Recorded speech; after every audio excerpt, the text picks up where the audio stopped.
Well, I was just watching a video put out by Winky's Workshop, and he's got a great idea there.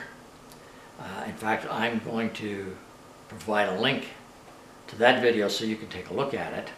It's a little bit different situation than what I've got here on my mill, but it avoids a lot of cranking up and down, taking the head up and down so that you can drill with a tap drill and then following that tap the hole.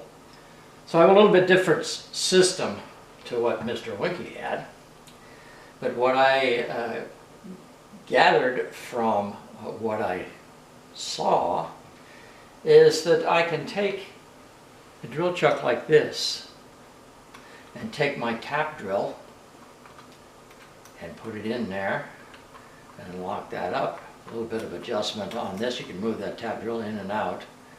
We'll just put it right there and put that into your chuck. And we will have to move it a little bit. There we go. Put that in there. We're high enough now that I can put something in that chuck and actually drill my hole before tapping it, which is what you need to do, of course.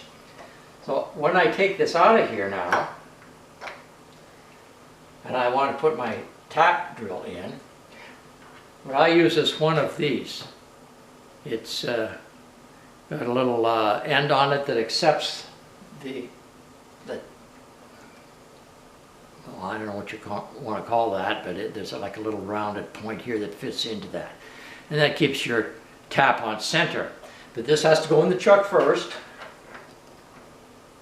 and then the tap drill has to go into the handle.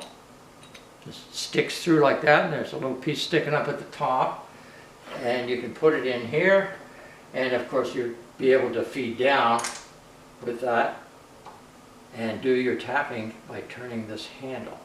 And everything's just about the same height. I don't have to crank the head up and down, and that's what I really was trying to accomplish, is thinking of how I could do this. Now this is quite a bit different to what Mr. Winky did, but I think it's a good idea to pass on in case someone has a situation that's similar to what I've got here.